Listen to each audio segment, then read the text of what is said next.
Donc aujourd'hui, on va recevoir quelqu'un qui a une grande importance à Fès et qui a une influence à Fès. C'est quelqu'un qui a consacré sa vie à Fès. Il s'agit de Jean-Paul Ichter, un déserteur, un Français déserteur, qui a refusé d'aller combattre en Algérie et qui a choisi et qui a atterri au Maroc et qui est tombé sur le charme du Maroc et qui est resté depuis les années 60 jusqu'à aujourd'hui. Il a consacré sa vie, il est tombé fou amoureux de la ville de Fès et qui a consacré la totalité de sa vie, dans laquelle il a réalisé, comme on peut le voir, des architectes. C'est un architecte du métier. Et c'est un artiste d'âme et c'est un humaniste comme il se présente. Et c'est pour ça que j'ai choisi de consacrer une petite émission sur lui, parce qu'en hommage à son travail sur la ville de Fès et à son dévouement et à son engagement pour le développement de cette ville.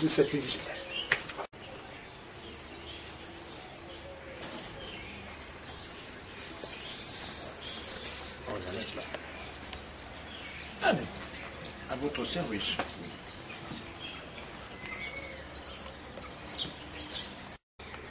Voilà, monsieur Jean-Paul Ichter, tu es le bienvenu. Je te connais depuis pratiquement 2-3 ans. Et il s'est établi entre nous une amitié que j'espère longue et fidèle. Et j'ai trouvé en vous quelqu'un qui a une grande âme et qui m'a marqué, qui va pratiquement dans le sens de mes idées et de mon combat pour cette ville. J'ai trouvé en vous quelqu'un qui a aimé cette ville comme moi et qui a consacré sa vie et qui veut vraiment du bien pour Fès. Donc tu es français, tu as atterri au Maroc dans les années 60, tu me corriges, tu es architecte de métier. Et tu as travaillé dans l'administration marocaine, dans l'urbanisme. Vous allez, je suis désolé, je te tutoie. Oui, je fais la même chose. Je te tutoie, donc de temps en temps je vais te, vous voyez. Bon. Et donc c'est dans ce contexte que je voudrais faire un petit reportage sur toi, parce que en hommage à ton combat, ton dévouement pour cette vie. Donc je te donne la parole pour te présenter depuis ton arrivée, depuis ta désertion de l'armée française jusqu'aujourd'hui. À toi la parole. Merci beaucoup. Bon, ça me fait beaucoup plaisir, mais enfin je dois dire que je ne suis jamais été contraint de rester au Maroc. Je suis resté par une option, par un choix délibéré. Et c'est non seulement un attachement pour le Maroc, mais un attachement pour les Marocains.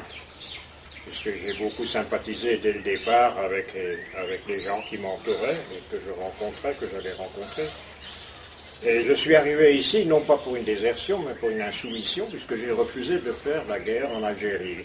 Je connaissais beaucoup d'Algériens, j'avais beaucoup d'amis algériens en Alsace avant de venir ici, dans la petite ville industrielle où je suis né, où j'ai grandi, etc. Mon père s'occupait déjà des ouvriers algériens qui travaillaient dans cette petite ville, Sainte-Marie-aux-Mines, dans les Vosges, en Alsace.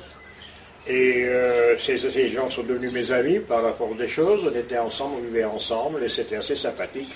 Donc quand j'ai été appelé à faire la guerre à ce pays, moi je n'étais ni politiquement, ni sentimentalement, si je peux dire, préparé à ce genre de choses. Absolument pas prêt. J'étais prêt à n'importe quoi, sauf à ça. D'ailleurs, je précise que je n'ai jamais touché un fusil, jamais, ni un revolver, ni aucune arme de quelque sorte que ce soit. Je n'ai jamais attaqué, ni assassiné, ni touché qui que ce soit. Et c'était un de mes rêves. Alors je suis parti. Et je n'ai jamais eu d'animosité à l'égard de Kearson, même pas à l'égard des autorités françaises, etc., avec qui j'ai collaboré dans la limite de ce qui était à faire ici, dans la mesure la plus possible, mais je n'ai jamais eu d'animosité. Je n'en ai jamais d'ailleurs maintenant. Et je souhaiterais que ça continue comme ça. Et c'est pour ça que je suis toujours là. Et ça fait maintenant presque 60 ans que je suis là. 55 ans. c'est quand même pas mal. 55 ans, et je n'ai pratiquement pas eu de grosses déceptions. 55 ans, on a toujours quelques-unes occasionnellement, comme ça. Il y a toujours quelqu'un qui vous claque entre les doigts, mais enfin ça fait partie du jeu. Bon, maintenant, vous nous racontez comment vous avez atterri à Fès et dans votre processus professionnel, comment ça s'est passé depuis votre arrivée au Maroc jusqu'aujourd'hui. Mais professionnellement, je suis venu comme architecte, mais libre, tout à fait libre de toutes contraintes, et j'ai cherché de boulot. Et j'ai trouvé bon accueil, c'est un nombre de gens. J'ai trouvé notamment une personne extraordinaire, si je peux la nommer, c'était Abdelkader Fares, qui était à un moment donné responsable de l'urbanisme et de l'architecture au ministère, le tout premier technicien responsable au ministère de l'urbanisme après l'indépendance. J'ai tapé à sa porte, il m'a ouvert avec un grand sourire. On a commencé à parler et au bout de quelques secondes, il me dit « Mais vous devez avoir besoin d'argent ». C'était vrai, j'étais complètement à zéro, que je n'avais pas de boulot, j'avais rien. Il m'a offert de m'aider, il m'a aidé dans les premières minutes que je l'ai connu, et c'était formidable. Et c'était merveilleux parce qu'il m'a même offert de partager son agence, mais ma femme ne voulait absolument pas rester au Maroc, elle ne voulait pas. Et c'est ça qui m'a amené finalement à venir à Fès au bout de quelques temps de travail au Bureau central des études à Rabat à l'urbanisme. Je suis rentré grâce à Fares et quelques autres personnes qui m'y ont poussé. Et notamment M. Van de Velde, qui était l'animateur de l'action des Français au Maroc contre la guerre d'Algérie, et qui réunissait les Algériens. Je travaillais avec lui, j'ai construit des maisons d'enfants réfugiés algériens, j'en ai logé ainsi un bon millier, sinon davantage, avec la bénédiction des autorités d'urbanisme qui m'ont largué, qui m'ont donné la liberté que je voulais pour faire ce travail. C'était assez extraordinaire. Donc maintenant, on vous a engagé en tant que fonctionnaire. À quelle date? Ah oui, en fonctionnaire, en 59, fin 59, début 60, j'étais engagé comme fonctionnaire au service de l'urbanisme. J'étais intégré dans cette équipe extraordinaire où il y avait encore des Français, des gens remarquables comme Pierre Mas, comme Leray, etc., et des Marocains extraordinaires comme Faraoui, etc. Des gens auxquels j'ai été beaucoup attaché, Ben Mbarek par la suite, etc., qui est mort il y a 2 ans. Enfin, tout ça, c'est des gens que je garde en moi comme si c'était de ma famille. C'était des gens très proches de moi. C'est eux aussi qui m'ont aidé à m'attacher au Maroc, puisqu'ils m'ont aidé à faire connaître ce pays, par toutes les facettes qu'on pouvait connaître. J'ai donc été très vite intégré dans cet univers, dans cette société de jeunes Marocains et Français qui restaient encore ici, qui croyaient au Maroc, qui croyaient que c'était possible. Moi, j'y croyais aussi, et c'est pour ça que je suis resté. De fil en aiguille, je suis resté plus de 50 ans. Donc en tant qu'architecte, vous avez vécu en 1961 un événement terrible qui était le tremblement de terre de Agadir. Alors je voudrais savoir les contributions que vous avez apportées pour soulager la population et votre travail en tant qu'architecte, parce qu'au Maroc, à cette date-là, il n'y avait pas beaucoup d'architectes. Non. Il n'y avait pas de compétences pour la reconstruction. Alors je voudrais que vous parliez un tout petit peu de votre expérience à Agadir. Oui, ben, écoute, mon expérience à Agadir était liée à la situation qu'on a vécue. La ville était détruite à 4/5. D'abord, j'ai été attelé à des expertises, c'était vraiment douloureux, j'en rêve encore maintenant. Et puis ensuite, j'ai été chargé tout spécialement du premier quartier de reconstruction. La première reconstruction d'Agadir, c'était moi. Voilà. Alors ça a duré un certain temps, et entre-temps, j'ai été nommé à Fès. Et finalement, le docteur Benhima, qui était ministre, m'a envoyé à Fès, etc. Non, donnez-nous un tout petit peu de précision sur votre travail à Agadir. Oui, à quoi consistait votre travail, votre tâche? J'imagine que c'était l'une de vos missions qui vous ont marqué pour la suite de votre vie. Donc, quelles étaient les contributions que vous avez Ben, écoute, ça m'a beaucoup marqué parce que d'abord, je venais d'être introduit dans cet univers de l'habitat au Maroc, que je connaissais par les revues, etc., ce que tu veux, d'avant. Mais dans la pratique, je ne le connaissais pas. J'ai été mis en pratique, que je peux dire vraiment, sur le premier quartier de reconstruction, qui était au quartier industriel, un quartier d'habitat d'un millier de logements, auquel d'ailleurs ont participé des gens comme Faraoui, Mazière, etc., Madame Tastema, Yann Castello, etc., on a formé une équipe, assez grande équipe, j'en étais responsable et j'ai réalisé là ce paquet de logements très économiques, des logements sociaux qui sont toujours debout, et j'ai utilisé pour la première fois des normes antisismiques, parce que je les connaissais. j'étais dans une école d'architecture et d'ingénieur, j'étais familiarisé avec cela. Donc on a fait une expérience modèle et qui est toujours là, qui est toujours debout. Malheureusement, je n'ai pas pu continuer par la suite parce que j'ai été appelé sur Fès. Et là, je n'avais pas le choix. C'était pratiquement en ordre d'en haut que je devais aller à Fès pour m'occuper de Fès. Je ne l'ai pas regretté jamais, je trouve que c'était une bonne aubaine.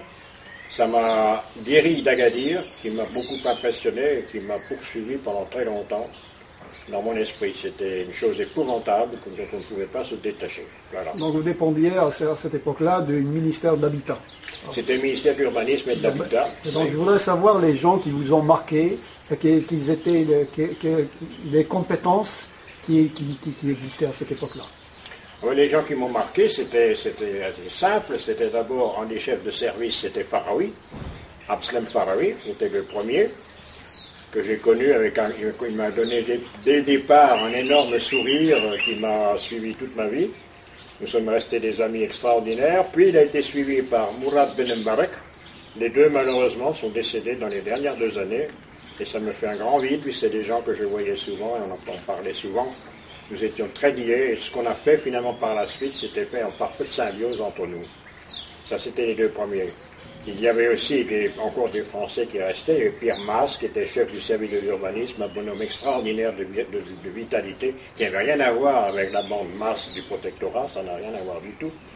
Il y avait Claude Beuret, etc. Enfin, il y avait aussi des Marocains, Buret, etc. Enfin, il y avait toute une équipe de gens très, très actifs et qui y croyaient.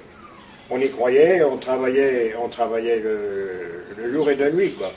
Et il m'aidait même dans mon opération de maison d'enfants dont j'ai parlé au départ. Nous en avons construit, réalisé, pas construit, mais aménagé, équipé, etc. Une bonne dizaine entre Tétouan et Agadir, quoi. Cette époque-là, et c'était formidable, parce que c'était un travail bénévole que nous avons fait en main dans la main avec des Algériens de l'UGTA à l'époque. C'était une merveilleuse expérience. Sur les 2 plans, c'était fantastique. Donc après, vous êtes nommé directeur régional de l'urbanisme à Fès, c'est ça? Oui, j'ai été nommé directeur. À quelle date? En 61. C'est-à-dire juste après les tremblements de terre. Juste après les tremblements de terre, on m'a d'ailleurs transporté par avion une fois la semaine, une fois à Agadir, puis je revenais sur place, descendais sur Agadir, je revenais sur place. Donc le ministre de tutelle à l'époque, c'était... C'était d'abord, surtout Benima.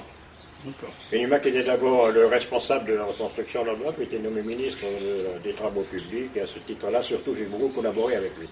C'était un homme de terrain, c'était un homme de foi, qui m'appelait parfois à 4 heures d'après-midi pour venir avec lui discuter tout de suite à Rabat. Et même, monsieur le ministre, je n'ai qu'une 2 chevaux. Il dit, débrouille-toi, loue une bagnole, mais tu seras là à telle heure. C'était assez formidable. Je travaillais jusqu'à 2h, 3h du matin sur son tapis sous le bureau. C'était une expérience formidable avec des gens que je trouve extraordinaires, que je n'ai pas oubliés. Et c'est pas demain que je les oublierai. Ils ont tous disparu, malheureusement. Donc après, vous atterrissez à Fès. Et j'ai été nommé à Fès, oui, très rapidement, j'ai été nommé à Fès. En fait, ils m'ont fait venir ici, dans le nord, donc j'ai quitté Agadir pour venir à Fès. Et on m'a tout de suite mis les pieds dans l'ouvrage, puisqu'on m'a, comme première chose, on m'a chargé de la couverture de l'Oued Boukral, c'est-à-dire du grand canal d'égout qui traverse la Médina depuis la nuit des temps. Et c'était une expérience tout aussi fantastique. Donc c'était votre première mission? Comment? C'était votre première mission ici à Fès? Ma première mission à Fès, c'est la couverture de l'Oued Boukral. Et donc j'ai dû connaître Fès, j'ai organisé une première enquête, une deuxième, j'ai étudié le terrain, j'ai étudié les gens, j'ai connu Fès et c'était d'ailleurs terrible parce que ça m'a encore attaché davantage à ce pays. Là j'étais définitivement accroché. Tu sais, à l'époque, j'allais à Médina me promener, j'allais dans les maisons là où ça me plaisait, où j'avais envie, j'ai toujours rencontré un accueil formidable et je me suis fait des amis extraordinaires. Et c'était encore les vieux bourgeois de Fès à l'époque. Il y avait des vieux et des moins vieux, mais toujours un accueil extrêmement chaleureux. Je ne l'oublierai pas, mais j'oublierai qu'ils ne sont plus là. Parce que maintenant, descendant Médina, je ne retrouve plus personne. Strictement plus personne, pratiquement plus personne de ceux qui étaient là à l'époque, ou même de nos enfants directs, je ne retrouve personne. La ville, la population de la ville a complètement muté. Le maire à l'époque, c'était... C'était Xous qui était maire. Et très rapidement, je me souviens plus très bien. Je sais qu'après, il y a eu Hajris Benzakour. Hajris Benzakour était un homme formidable, de dynamisme et de force de conviction. On se connaissait bien, on s'aimait bien. D'ailleurs, je cite un petit détail, j'habitais dans sa maison, dans une de ses maisons. C'est sa maison, c'est la seule qu'il avait. C'est un homme sans propriété et sans fortune. C'est extraordinaire. Et il m'a loué une de ses maisons, à l'allée Christiani, je me rappelle, sortir de la ville.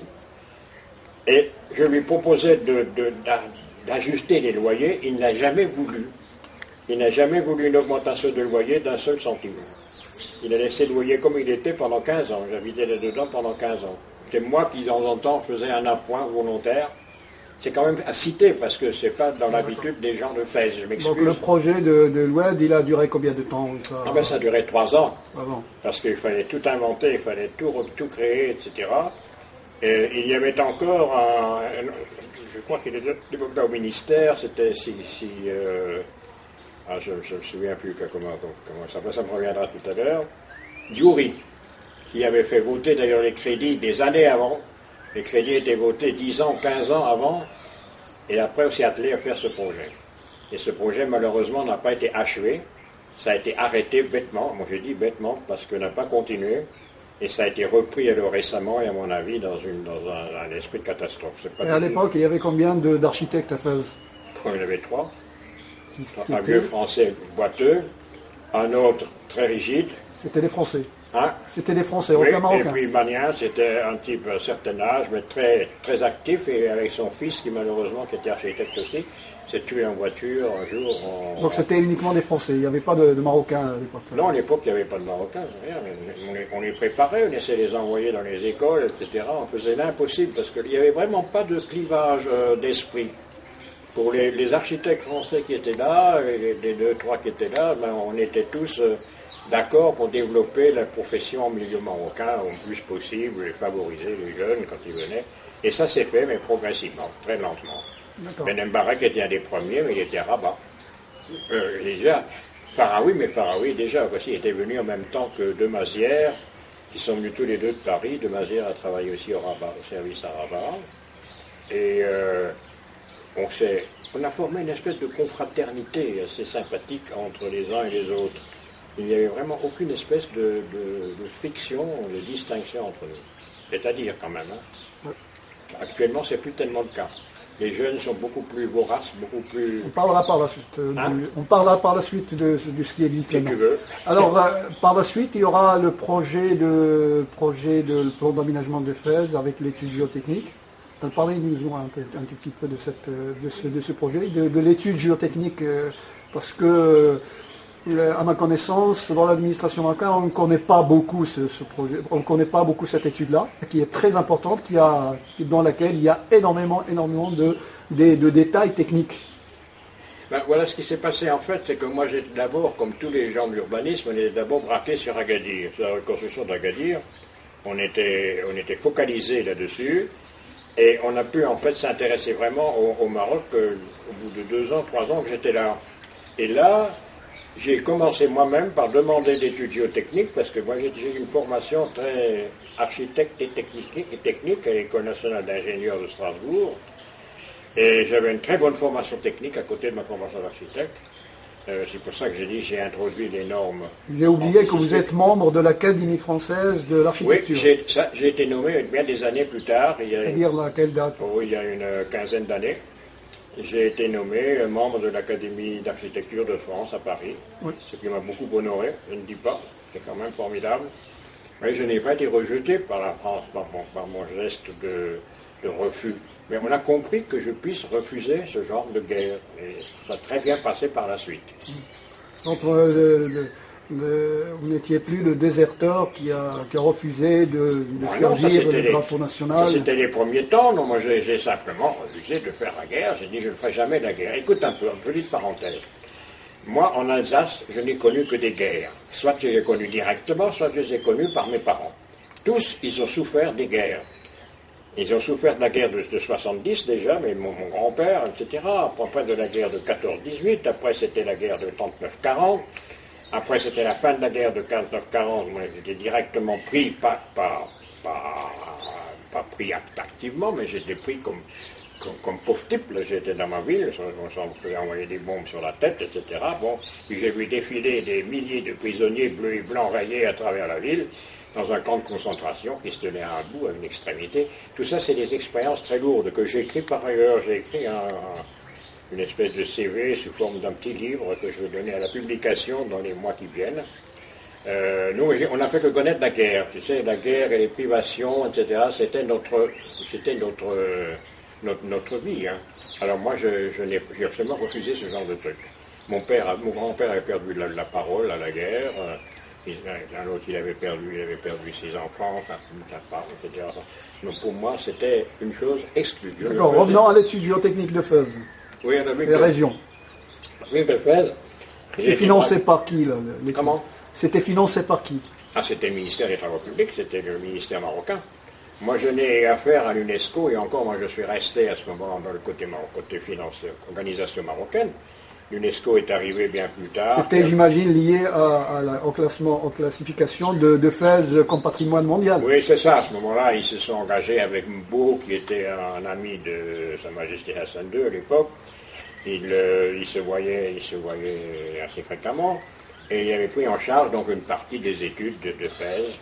Et notamment ce nouveau plan d'aménagement, ce schéma directeur a été financé par l'UNESCO et surtout réalisé en partie avec des gens de l'UNESCO. Nous formions une équipe mixte de Marocains et d'étrangers qui faisaient partie des organisations de l'UNESCO.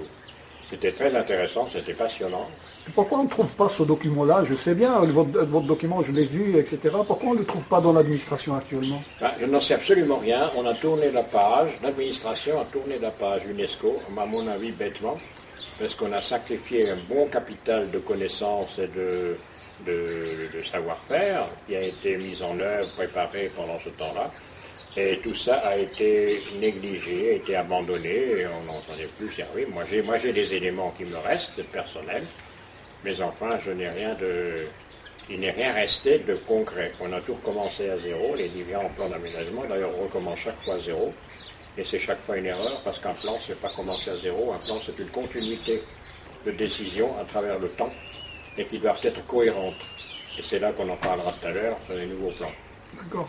Il y a une grande relation qui vous a lié au grand défunt Hassan II, que Dieu son âme. Je voudrais que vous en parliez un tout petit peu de votre relation avec le roi défunt. Moi, j'étais en contact avec le roi d'abord parce que j'étais à Fès, et lui venait souvent à Fès, et j'étais invité à ses réceptions, et par la suite, j'ai été invité à des conversations. Il m'a même fait chercher, je vais en voiture, etc. Je participais en tête à tête ou avec 2 ou 3 personnes à des conversations sur l'urbanisme, etc., sur la ville, etc., sur l'aménagement de tout le Maroc d'ailleurs. Hein. C'était très intéressant, Hassan II était passionné de cela. Je donne par exemple un exemple ici pour la réalisation de ce quartier des Mimosas. On est dans une magnifique résidence, c'est votre fierté dans la ville, c'est-à-dire la résidence Mimosa, qui était pratiquement l'une des premières résidences. Oui. Noyée dans la verdure, c'est d'une architecture un tout petit peu de rêve, j'allais dire, parce que ça marie un tout petit peu la nature et le béton, absolument, etc. Et c'est magnifique, je voudrais que vous en parliez un tout petit peu. C'était un projet un tout petit peu qui tenait à cœur au roi, et qui a été réalisé en étroite collaboration avec lui. Parlez-nous un petit peu de ça. Oui, ça a été réalisé. Les gens ne connaissent pas ce genre de détails. Non, mais c'est dommage parce que ça a été réalisé sous les auspices, disons, de la directive de la CDG, le dépôt de gestion, et de la CGI. Ou quelle date, là? C'était en 65-70. Oui. 70, je vais vous les rechercher. Oui. Et puis, surtout, il y avait une consigne, on voulait faire un ensemble particulier, quelque chose d'extrêmement agréable, qui ne soit pas le tout venant et le tout vu. Et c'est ainsi que je me suis attelé à cette tâche, en axant toute l'action sur la verdure, le paysage. D'ailleurs, c'est ce que vous avez relevé, tu l'as relevé tout à l'heure. Enfin, moi, je suis ici, j'habitais à l'extérieur au début, finalement, je suis venu ici. J'ai été victime d'une inondation, je dois le dire quand même, L'inondation, j'ai perdu beaucoup de choses, beaucoup d'affaires, beaucoup d'ouvrages, de la littérature, des livres, etc. Mais enfin bref, tout ça, on n'en meurt pas tout de suite. Plus tard. Et cependant, j'ai émigré ici bien des années après, 10 ans après que ça a été réalisé. Et je dois dire, c'est que pendant la réalisation, j'ai été suivi d'assez près par Sa Majesté, par Hassan II. Hassan II qui, en fait, considérait un peu comme un ami, comme un proche. On n'a jamais discuté de politique, ni quoi que ce soit. Le premier contact avec le roi, c'était quand exactement? C'était à propos de ce projet-là ou c'était avant? Non, c'était avant, c'était à Fès, lors d'une manifestation, d'une réception à Fès. Tout au début, j'étais là parce que à ce moment-là, je partais avec lui à sa demande. Dans les premiers jours que j'étais à Fès, il m'avait fait venir et on partait ensemble plusieurs fois dans l'année, des années de suite. On tournait à Fès, et notamment dans les jardins du Palais Royal, mais aussi à l'extérieur, un peu partout. On n'était que tous les deux. C'était assez extraordinaire. En tant que directeur régional de l'urbanisme. L'urbanisme, oui. Mais c'était sur un plan très amical. C'était pas du tout ni hiérarchique, ni fonctionnaire. C'était Hassan II et Ichter. Nous discutions ensemble très, très librement. Et c'était extrêmement sympathique. Extrêmement sympathique. Nous n'étions pas toujours d'accord. Il me le disait d'ailleurs. Il disait, bon, il faut faire avec.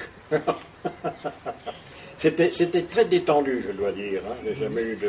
J'ai jamais eu de problème. Pas du tout.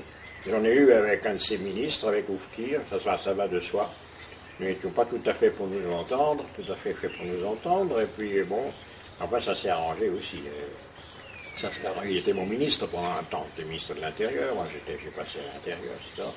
Mais enfin, tout ça s'est toujours arrangé, ça s'est arrangé dans le meilleur des sens, je ne peux pas dire. Je n'ai pas souffert de ce truc. Et notamment avec le roi Hassan II, on est venu souvent ici, ce terrain qui était encore tout nu, tout vierge, il n'y avait rien, il n'y avait que des moignons de maison, et puis elle montait, lui il habitait à côté, souvent il habitait dans la villa qui est juste à côté, et il me faisait appeler, et on faisait un tour dans le jardin.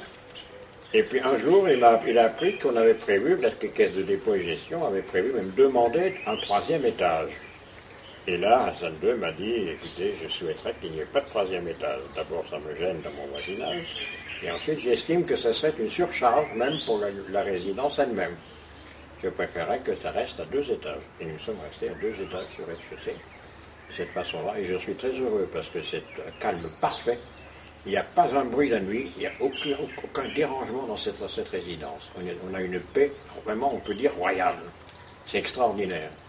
C'est formidable d'avoir un C'était un projet royal, en quelque sorte. Oui, parce qu'il le suivait de très près. Il adorait les arbres. Donc, quand il s'agissait de végétation, j'étais soutenu à 1000%.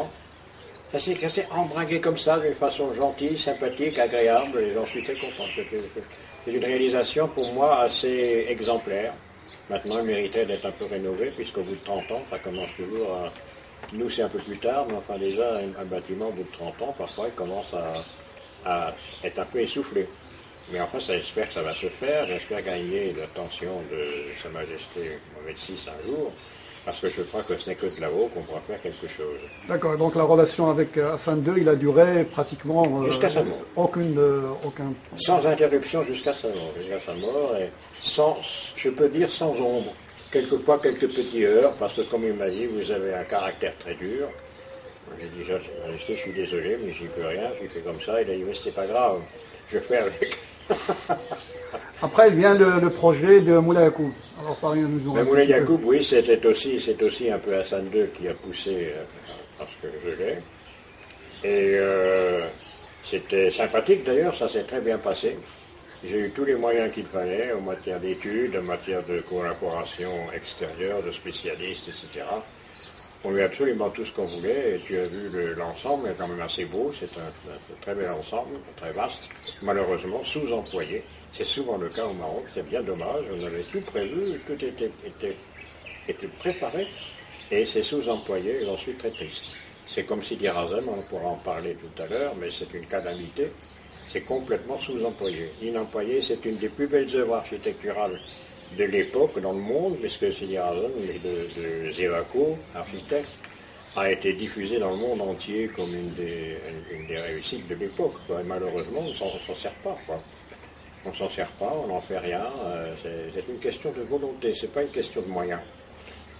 Moi, je pense de plus en plus, pour la plupart de ces choses, c'est vraiment jamais vraiment une affaire de moyens. C'est bien plus souvent une question de volonté et d'intelligence. Et quand il n'y a pas l'un et l'autre, alors là, on est dans une impasse, on ne s'en sort pas. J'ai écrit un grand article il y a quelques temps, il y a quelques semaines, sur Sidi Harazem, où je déplore la situation qui est vraiment dramatique. Voilà. Excusez-moi de la parenthèse. Le projet au départ, il était fluctuant, puis après la suite, il s'est dégradé. Le projet, il s'est dégradé dans le temps. On a laissé se dégrader. Ça n'était pas dégradé au départ, c'était merveilleux, c'était impeccable, et on a laissé se dégrader. Il y avait l'ouvrage principal de Sévaco, et ensuite une partie qui a été faite par Faroui de Mazières, notamment les petits hôtels, etc., tout ça, et c'était très très bien, très agréable, c'était fait avec beaucoup de sensibilité. Les uns comme les autres étaient très sensibles, et malheureusement ça a été abandonné, ça a été largué. J'ai été chargé de la remise en état il y a maintenant une dizaine d'années, et je me rappelle, quand j'étais arrivé au milieu du grand patio, du grand jardin, du grand forum de 250 mètres de long qui allait de la source jusqu'au marché, qui était tout neuf, au milieu, le nouveau directeur, je ne me souviens plus de son nom, de la CDG, un jour est passé, il a dit « Bon, vous arrêtez, on arrête là, et puis on verra après ce qu'on va faire. » Et depuis, on n'a rien fait, et c'est dans une situation épouvantable. Il y a des ordures un peu partout, dans les magnifiques structures de béton qu'on a faites, puisque c'était une œuvre magistrale de béton armé. Très belle. Plastiquement, c'était très beau. Très beau. D'accord. Vous considérez comme le parrain des architectes de Fès. Est-ce que vous croyez que la cassure qui a été, par le départ des Français et l'arrivée des Marocains, a influencé un petit peu le destin de cette ville? Non, pas du tout, parce que ce n'est pas une question de Marocains ou de Français, c'est une question d'état d'esprit général. Parce qu'avant, il n'y avait que des Français. Par la suite, il est arrivé petit à petit, il y a des Marocains qui se sont établis. Et d'ailleurs, la plupart d'entre eux, ils sont passés dans votre cabinet. Malheureusement. Mais ils n'étaient pas plus mauvais que les autres. C'est toute la classe des architectes un peu dans le monde, et surtout dans le monde occidental, qui a un peu largué le bâton, quoi. Il n'y a plus eu la même foi, le même enthousiasme, la même volonté de réaliser, de faire des choses et de continuer. Il n'y a pas eu d'esprit de suite. Il n'y a pas eu d'esprit de suite, par exemple, pratiquement nulle part. Il y a eu une coupure dans les années 65-70. Donc il y a un manque d'engagement, il y a un manque de conviction, un manque. C'était devenu un métier technique pur et simple. C'est-à-dire il s'est un petit peu détaché de la conviction, de la vision future, du rêve, etc.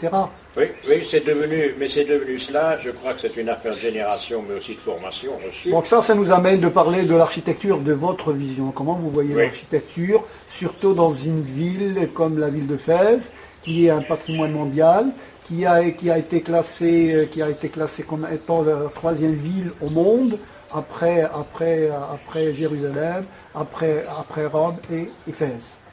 Quelle est votre vision de l'architecture de Fès et du développement de l'architecture de Fès? Mais on peut vraiment parler en général de l'architecture, de l'évolution de l'esprit de l'architecte.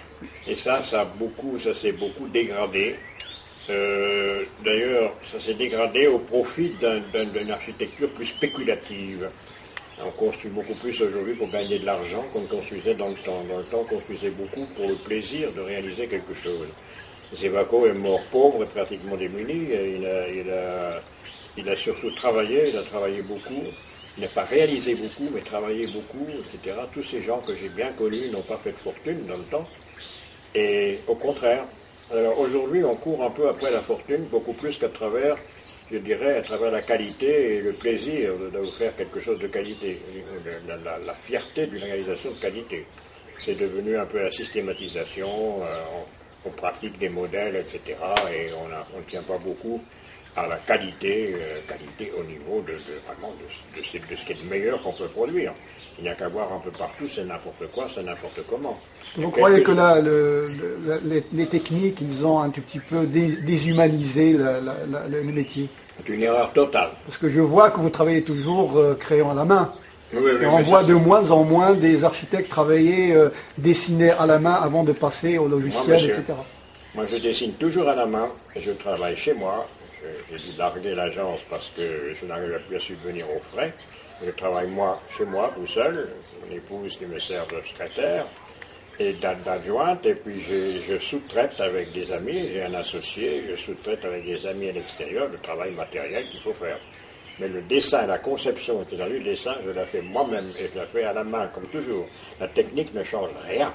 Mais malheureusement, elle change quelque chose dans ce domaine suivant, c'est-à-dire qu'on fait faire dessiner les plans par des systèmes mécanisés. Et on ne les dessine plus soi-même, on ne tire plus son trait. Donc ça a déshumanisé un tout petit peu le métier. Ça s'est déshumanisé et ça a contribué à détacher l'intérêt intellectuel de ce travail d'architecte. On fait beaucoup plus un travail de productivité, de production, presque carrément industrielle.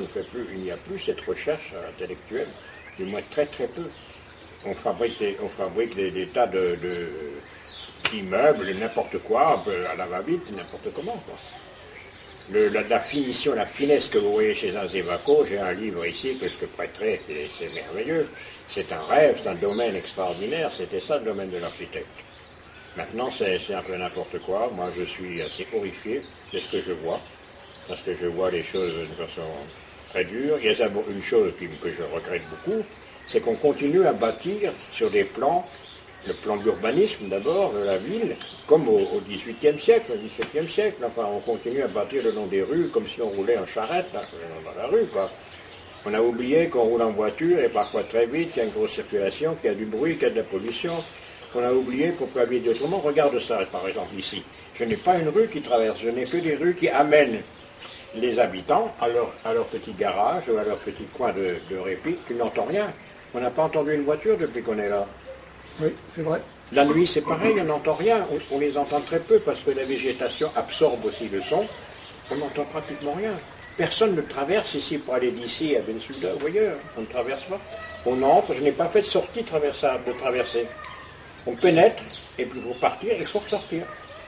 C'est un souci de silence et de calme. Oui, mais la nouvelle génération, il prétend que la vie a évolué, qu'on n'est plus dans le 19e siècle, le 20e siècle, et par conséquent, l'espace s'est rétréci dans les villes, et la demande croissante en logement fait qu'on est amené à concentrer les gens dans des bâtiments, des choses comme ça. C'est du blabla tout ça, ça ne tient pas debout, ça ne tient pas debout du tout. Ça ne tient pas debout du tout. Parce que rien n'empêche de créer des voies, des grandes voies qui desservent des espaces intérieurs en espaces fermés. Rien ne l'empêche, c'est parfaitement possible. Rien n'empêche de construire des bâtiments plus hauts et plus distants, avec plus d'espace, etc. Personne ne l'empêche. Mais il faut un peu d'imagination. Il faut une imagination aussi pour savoir répartir les activités, etc. Là, maintenant, on fait n'importe quoi. On construit le long de la route, qu'elle soit étroite ou qu'elle soit large, on construit le long de la route, on entasse tout ce qu'on peut, mais c'est tout. Il n'y a pas de sélection, il n'y a pas d'esprit. L'esprit est parti. L'esprit nous a quittés. Je suis désolé d'employer une formule un peu métaphysique, mais c'est ça. L'esprit nous a quittés. Et c'est parfaitement artificiel tout ça. Ça a été favorisé aussi par les promoteurs et fabricants de logements financiers, etc. Les organismes financiers qui ont poussé à mettre de plus en plus de monde sur le mètre carré. C'est absolument épouvantable. On ne fait plus que parler mètre carré quand on parle de promotion. Combien de mètres carrés, là les mètres carrés. Moi je m'en fous des mètres carrés. Mais je veux que le confort, l'agrément, que les gens soient à l'aise, que ce soit sympathique. Allez voir, on va faire un tour. Bon, regardez les lotissements qui se font avec des bandes de villas distantes de 6 à 7 mètres et sur des longueurs de 150 à 200 mètres, des bandes comme ça. Qu'est-ce que c'est que ça? C'est de la mascarade, c'est de la violence faite aux gens. Qu'est-ce que vous répondez aux gens qui disent que vous êtes idéaliste et que vous êtes éloigné un tout petit peu de la réalité des choses et du développement des techniques et des... Je ne suis pas idéaliste du tout. La preuve ici, je suis idéaliste parce que ce truc-là est bien.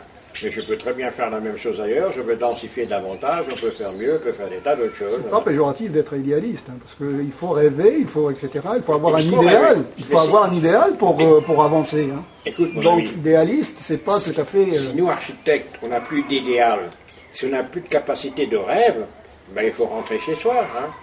où il faut aller faire dans la nage sous-marine, enfin, il faut arrêter de vivre avec les vivants dans les espaces vitaux de la ville. Et la ville, il faut la reconcevoir. J'ai un exemple ici d'ailleurs, en ce qui concerne la ville, qui est assez remarquable. Voilà par exemple le plan de la ville qui vient d'être fait, un plan d'aménagement qui vient d'être fait. Voilà. Ça va comme ça? Ouais, c'est bon. C'est une grosse galette. Un chat ne retrouverait pas ses petits. On ne retrouve rien, on ne voit rien. C'est un grand bazar, un grand machin agglutiné, c'est tout. Je ne me cache pas de le dire. Nous avons sorti avec quelques amis autre chose. Nous avons sorti par exemple ceci, en créant des grandes coulées vertes, des grandes percées. Ce Fès est une ville paysage. Nous avons recréé le paysage un peu partout et nous avons laissé des intervalles pour le développement urbain, le développement dense, mais une densité qui était limitée. Ce n'était pas la grande galette qui partait à volo partout. Elle était limitée à des espaces donnés, etc., et des îlots, des véritables quartiers composés selon les besoins, etc. Et ça, c'est en respect de l'étude géotechnique que vous avez réalisée dans les années 80. Non, ça, pas du tout. Ça, c'est la réponse que nous avons donnée au plan d'aménagement qui vient d'être fait. En 2011. Ce qui vient d'être fait, c'est ça. En 2011. En 2011, Dans 2012. lequel, 2012. Moi, Ouais. je trouve que c'est une ineptie, je me permets de le dire. Bon. Avec mes 60 ans d'expérience, je me permets de le dire. Et ça, c'était un essai, une démonstration d'un plan paysager ouvert, avec des grandes passages, des grandes percées vertes, etc. Des choses qui vivaient, quoi, qui avaient une qualité attractive de vie, quoi. C'est pas possible. Bon, je rappelle que dans le combat que nous avons mené pour le plan d'aménagement, pour combattre un tout petit peu le projet de plan d'aménagement de 2011, qui a été soumis à l'enquête publique en 2011, Oui. c'était une calamité, et grâce à vous, et grâce à plusieurs d'autres personnes, on a pu corriger certaines choses. Malheureusement, il y a certaines Oui, aberrations mais pas qui restent. grand-chose, hein. Pas grand-chose. Moi, j'ai bien étudié cette affaire-là, je l'ai bien regardé de partout. On n'a pas changé grand-chose, hein. On a toujours pratiqué l'urbanisme de voirie, des voies, tirées des voies, etc. Puis hop, On là, voudrait vous poser la question sur les dérogations de construction dans les parties dangereuses de la ville. Bon, mais ça, les dérogations, elles sont données partout, on n'est pas soucié que c'est dangereux ou pas. J'ai écrit de nombreux articles là-dessus. Mais tous les quartiers périphériques qui sont sur les collines argileuses sont en état dangereux. D'ailleurs, il y a eu des éboulements assez graves, des quartiers entiers qui se sont cassés la gueule, et ce n'est pas terminé. Vous allez voir, dans les années qui viennent, ça va encore se démultiplier. Oui. Parce que tous les sites dangereux étaient occupés. Les collines nord, les collines sud, etc. Ça va presque jusqu'à Sidi Razem maintenant. Hein. Ben, c'est des choses assez terribles. Ils s'étendent partout. Des nouveaux quartiers qu'on ne contrôle pas. On ne sait pas ce qui se passe dedans sur des pentes comme ça, avec des entailles de terrain pratiquement verticales. Quand vous prenez la route de Sidi Razem, en sortant des premiers ensembles, des premiers conglomérats là, de clandestins, vous allez plus loin, vous en trouvez tout le long de la route des choses épouvantables. Ça continue. Et puis sur la plaine de Zouara, c'est pareil. On est sur la nappe, on a rabattu la nappe en creusant, en faisant des fondations, etc. On a descendu la nappe, et il n'y a même pas d'émergence d'eau, pratiquement pas, même à l'ouest de Fès, il n'y en a pratiquement pas. Et on a tout asséché. On a tout fait en début du bon sens, je m'excuse, mais hein, ça me fait presque 60 ans que je navigue là-dedans. Je connais les choses dans le détail. Vous voyez, ça c'était par exemple la ville, il y a 5 ou 6 ans encore. Voilà la Médina, la ville nouvelle se traîne par là, ici. Et tous ces points, ce sont des développements clandestins qui se sont faits tout autour. Vous voyez? C'est extraordinaire. Hein? Et ça continue maintenant, ça continue par là. Ici, ça continue. Là-dessus, on va construire là le nouveau palais de la culture et ça n'a rien à voir. On n'exploite pas le site de Fès. Le site de Fès, c'est une vallée qui est ici. C'est une montagne qui est là, qui est au nord. Et c'est le Zalar avec le Donc c'était un problème de planification, vous voulez dire? Oui, mais c'est un problème de volonté, de maîtrise de l'ouvrage. On ne sent pas un maître d'ouvrage. Les agences urbaines, etc. Bon, il y a des garçons charmants, mais enfin, ils sont extrêmement mous, je m'excuse de le dire. Ce ne sont pas des chefs, ce ne sont pas des maîtres qui dirigent le développement de la ville.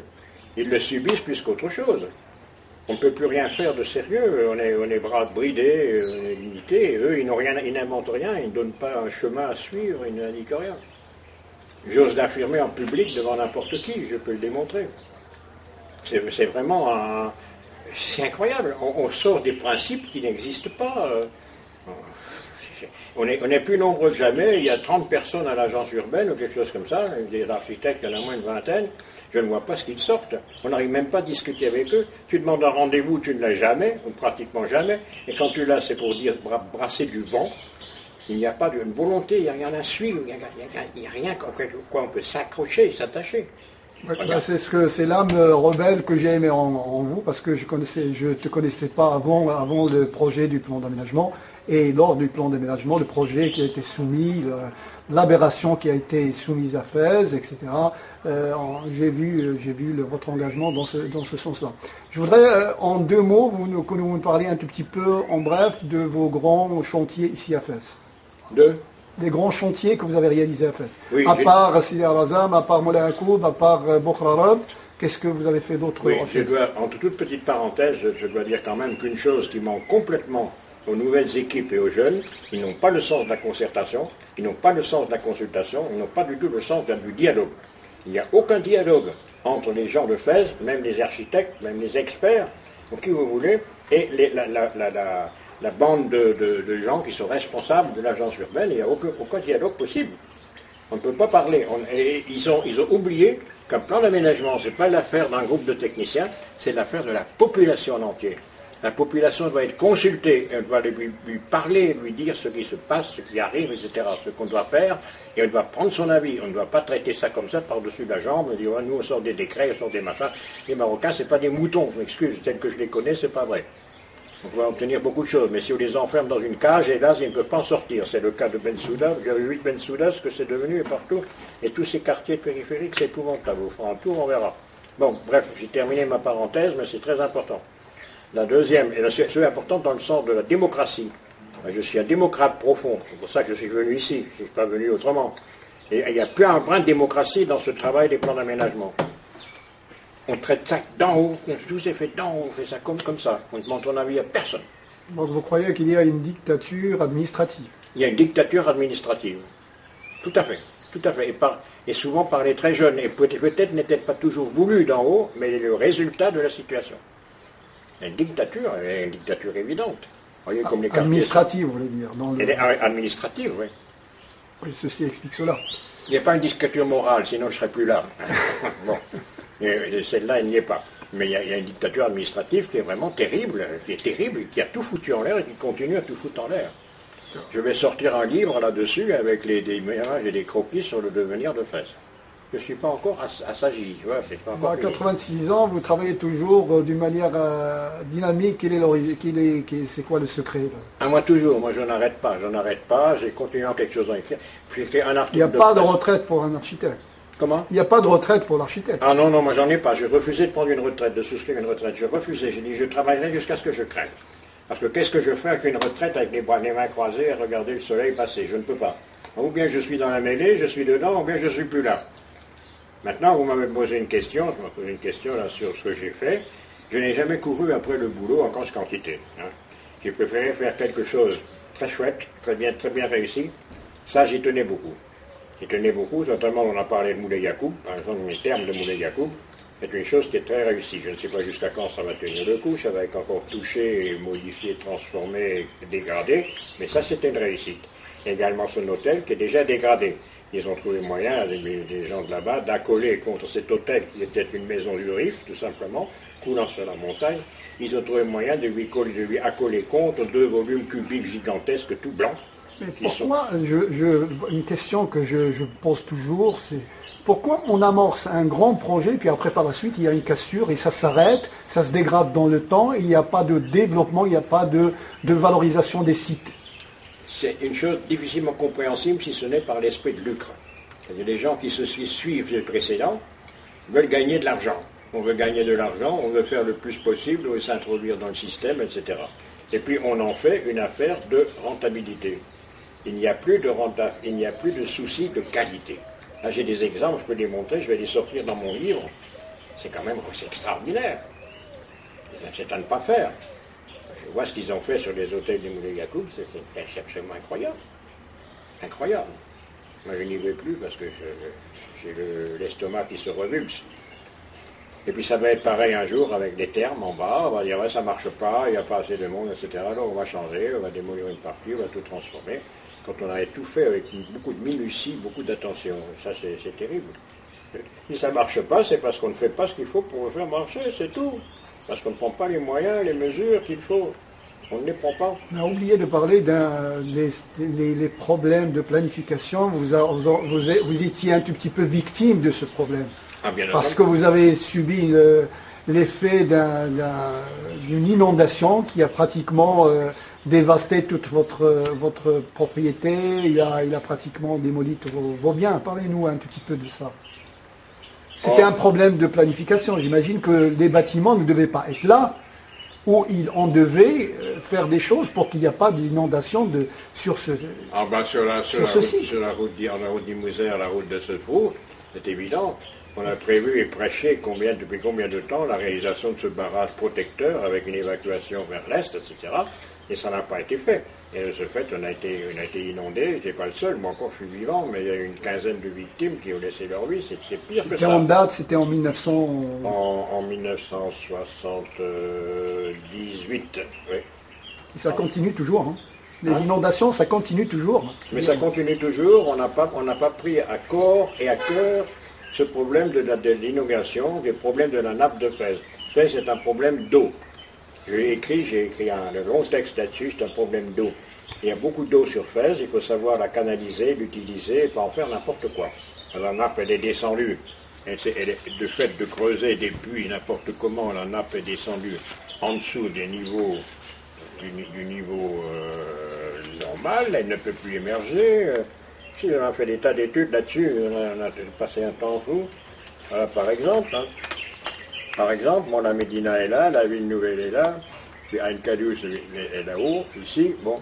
Alors là, si je fais une coupe en travers, voilà ce que c'est. Voilà, Ain Kadous, c'est toute la partie qui est là-haut, qui est surélevée. Il y a une forte pente, ici. Et puis en bas, il y a la plaine. Et la plaine, on a creusé tellement de puits, on a fait tellement de travaux là-dessus, que la nappe est descendue complètement en dessous des niveaux d'émergence, et il n'y a plus d'eau en émergence. De même que je dois dire, quand on a fait les travaux d'assainissement de Fès, je me suis heurté d'ailleurs à ce moment-là à la RADEF, sans le vouloir, parce que ce sont des gens charmants par ailleurs, mais ils ont d'une façon brutale, décidé une chose absurde. Je m'excuse, mais c'est la vérité. C'est-à-dire que l'eau qui arrive d'en haut, on l'enterre, on la canalise, on enterre tout, on l'évacue de la ville, on la reprend en dessous et on crée une station de traitement en dessous. D'accord? C'est ce qu'on a fait. En réalité, toute la merde, excuse-moi l'expression, toute la saleté, tous les déchets, le rejet, tout continue à descendre, à traverser la ville. On a fermé le collecteur, l'égout, etc. à l'extrémité, et ça court vers la nature. On a fait une très belle station, magnifique, mais il n'y a plus d'eau en ville. Or, nous avions prévu, quand on a fait la couverture de l'Oued, on avait prévu de créer en amont de la ville, on prévoyait déjà l'extension de la ville jusqu'à Ben Souda. Dans quelle région? En amont, dans quelle région? Mais solution de facilité. Dans quelle région? En amont, dans quelle partie de la En ville? amont, nous avons prévu la ville là où elle est étendue, vers Ben C'est-à-dire Souda. Ben Souda, Merja, C'est etc. ça, j'habite tout ça, mais on avait prévu de prévoir d'installer des stations de traitement, de petites, moyennes stations de traitement, qui restituaient une eau propre en aval dans des systèmes de canalisation qui la ramenaient sur la ville. Où nous gardions l'eau qui était toujours l'apanage de la ville de Fès, il ne faut pas l'oublier. Fès, c'était l'eau. Alors, il n'y a plus d'eau à Fès, il n'y a plus rien, toutes les fontaines sont à Qu'est-ce sec. qui a décidé de la coupure de l'eau sur Fès? Ah, c'est la RADEF, c'est la régie, c'est des organismes... Ça a été détourné où, l'eau? Ah ben, elle passe dans le Boucral, mais elle s'en va en aval vers le Sebou, sur la grosse station de traitement, et là-bas, elle est traitée. Et en traversant, il n'y a plus d'eau. Tout a été évacué à l'extérieur. C'était en quelle date, celle-là? La coupure d'eau sur Fès? Oh ben, ça a commencé il y a Une dizaine d'années, vingtaine? une dizaine d'années. Et ça continue maintenant, et ça est maintenant. La station de traitement en aval ne vient d'être ouverte et mise en action que ces dernières années, hein. Il y a uniquement 3 ans, je crois, quelque chose comme ça. J'ai eu un échange de presse d'ailleurs avec le directeur de la RADEF où j'ai dit que pour moi c'est une aberration. Il m'a dit, ah mais c'est la meilleure solution qu'on a trouvée. Mais c'est pas vrai, c'est pas la meilleure. Il n'y a pas de solution qui est saine quand on n'en discute pas. Or on n'en discute jamais. Quand la RADEF ou les organismes publics, quand ils discutent avec les autres chefs de service des organismes publics. Alors c'est l'administrocratie là qui règle les problèmes entre eux. Il n'y a jamais un gars de l'extérieur invité. Il y a des pas monologues plutôt que de dialogues. Comment? C'est des monologues, C'est des monologues dans les administrations. On ne m'a jamais consulté, on ne m'a jamais rien demandé. Ça fait 50 ans que je travaille sur l'eau à Fès. On ne m'a jamais rien demandé. J'ai écrit des piles de papier comme ça. Et je ne suis pas le seul, il y a des autres, pareil, mais malheureusement, beaucoup sont morts, sont partis. Quand je serai crevé, c'est fini, on ne m'en dérangera plus. Comme ça, ils ne sont plus dérangés non plus. J'espère que ça durera encore assez de temps pour continuer à tirer la ficelle. Mais c'est la vérité. On discute en vase clos. Pour le plan d'aménagement, c'est pareil. On a fait une soi-disant réunion d'information pour l'enquête de Komodo d'un Komodo qui s'est tenue, je crois que c'était la d'ailleurs, ça s'est tenu. Et puis on n'a pas discuté. Les gens ont remis leur rapport. Moi j'ai remis un rapport de 4 pages là-dessus. On ne m'a jamais informé de ce qu'on en a fait, ni de ce que c'est devenu. Or, quand vous passez un rapport, quand vous participez à une discussion, un débat, il est nécessaire que les gens que vous consultez, à qui vous parlez, qui sont concernés, vous répondent et qu'ils instaurent un dialogue et que vous êtes pris dans le dialogue. Or là, il n'y avait pas eu de dialogue, personne ne m'a dit qu'est-ce qu'on a fait des propositions que j'ai faites. Personne ne m'a jamais rien dit, je ne sais rien. Je ne sais rien du tout. Sauf que j'ai vu des trucs se monter partout autour d'Einskef et la forêt d'Einskef. Tout ce qui se monte, ça y est, la forêt va être bouffée bientôt. On construit des villas, des maisons, des immeubles, la perte de vue sur les deux côtés, sur le plateau et sur la pente, partout. Sans parler de la plaine du Saïs, tout ce qui s'est fait, tout ce qui s'est construit, n'importe comment, n'importe quoi. Il n'y a pas un espace de paysager, il n'y a pas un espace jardin, il n'y a pas un espace de loisirs, il n'y a rien, mais rien du tout. Rien. Moi, je trouve que c'est pas possible. Et ça tient à un fait que moi, là, je m'adresse aux politiques. Il faut qu'ils arrivent à instaurer le dialogue. Je crois que dans l'urbanisme, la base de l'urbanisme, c'est un dialogue avec la population. S'il n'y a pas de dialogue avec les populations, pour moi, il n'y a pas d'urbanisme véritable. Il faut discuter, il faut parler aux gens. Il ne faut pas les laisser dans leurs problèmes et leur dire ah, on ne peut rien faire, c'est comme ça, nous sommes les rois, nous sommes les techniciens, nous sommes les chefs, c'est nous qui décidons. Non, il n'y a pas de chef. Il y a une population qui doit être consultée, qui doit discuter, il faut créer des débats. Nous avions fait des débats dans le temps. Donc c'est un problème administratif pur. Oui, mais enfin, je crois qu'il faut que les responsables politiques en particulier se réveillent. Il faut qu'ils se réveillent. Il faut qu'ils se réveillent. Il ne faut pas qu'ils se laissent, je m'excuse, mais il ne faut pas se laisser faire comme ça. Il faut protester, il faut dire non. L'urbanisme nous concerne tous. L'urbanisme, ce n'est pas votre affaire, parce que vous êtes des fonctionnaires. Demain, vous partez, vous allez ailleurs, vous n'êtes plus là, vous faites n'importe quoi. Moi, je vais habiter là. Mes enfants vont habiter là. Ma famille, mes amis, tout le monde, tous les gens que je connais, qui vont habiter là. Faites-leur la vie. Vous avez vu les derniers projets sur le Trat, sur le pont du Trat. Vous avez vu les alignements sous forme de grilles de prison. Ce sont des grilles de prison qui s'étalent sur le Trat. Un quadrillage systématique. C'est dans le cadre du recasement des bidonvilles. C'est une erreur. C'est une erreur totale. On est en train de reproduire le schéma de la France dans les années 50 et les années 60. Mais nous ne sommes plus en années 50, c'est terminé. C'est terminé. Il ne faut pas copier toujours de ce qui se fait en France. Ce n'est pas ce qu'il y a de meilleur. Mais il y a autre chose, quand même. Ce n'était pas uniquement pour ça. Quand on a un beau plateau comme le plateau du Saïs, quand on a un beau plateau comme celui derrière nous ici, ça, on ne plaque pas dessus des carrés, des petits carreaux et des systèmes quadrillés. Ce n'est pas vrai. On a d'autres solutions. Je vous ai montré, rien qu'au niveau des plans globaux tout à l'heure, rien qu'une disposition de maîtresse comme celle-ci, où je n'ai pas un système de quadrillage systématique là-dessus. Ça n'existe pas. Ça n'existe pas. C'est criminel de faire du quadrillage sur une ville comme ça. C'est criminel. On pouvait ranger, mettre les gens n'importe comment, autrement, sans massacrer comme ça le paysage. Sans le massacrer. Ça, moi, je suis radical et je suis prêt à le dire, même à Sa Majesté, à qui je vais probablement demander une audience. On a oublié de parler de votre vie personnelle, votre mariage, vos enfants, etc. etc. Oui. En bref, comment ça s'est passé? En bref, moi je suis arrivé avec ma femme et 2 enfants. J'ai là perdu un enfant au bout de 2 ans, 3 ans, malheureusement, garçon, malheureusement, pour une maladie mal soignée, pour un médecin qui est parti en congé, au lieu de rester là. Ça allait très mal, même ça arrive. Hein. Et puis, Ensuite, ma femme ne voulait pas rester au Maroc, elle est partie. Elle voulait retourner en France, c'était son affaire. J'ai épousé une femme que j'aimais beaucoup, qui était ici à Fès, etc., qui était une technicienne, qui était ingénieure chimiste d'ailleurs. Et après, j'ai épousé une femme qui travaillait avec moi déjà pendant 10 ans précédemment. On était occupés de secrétariat. Et c'était actif, d'esprit pratique et très dévoué. Et je ne m'en plains pas. Je me sens même très bien. C'est Neza, c'est votre... C'est Neza. Neza C'est Neza qui est ma troisième. Allez, madame. Qui depuis plus de 30 ans déjà. Hein, depuis plus de 30 ans. Hein, bientôt 40 ans. 40 ans de mariage. 40 ans, travaille avec moi la main dans la main. C'est D'accord. quand même extraordinaire. Et marié depuis? Ça, tu sais. 25 ans. 25 ans. Alors, quelques mots sur Jean-Paul. C'est un passionné. C'est un homme honnête. Sa vie, c'est Fès. Et c'est le Maroc, en général. Il est arrivé à l'âge de 27 ans à Fès, au Maroc. Il a 80 ans. Il est où son pays? Son pays, c'est le Maroc. Donc, vous ne regrettez pas de l'avoir épousé, Pas du tout. d'abord d'avoir travaillé avec lui, puis après de l'épouser. C'est une encyclopédie vivante. C'est un homme qui m'a appris l'honnêteté, le franc-parler. Et il est d'une richesse intellectuelle extraordinaire. Certes, il a les poches vides, mais une tête bien pleine. Il a toujours eu les poches vides. Toujours.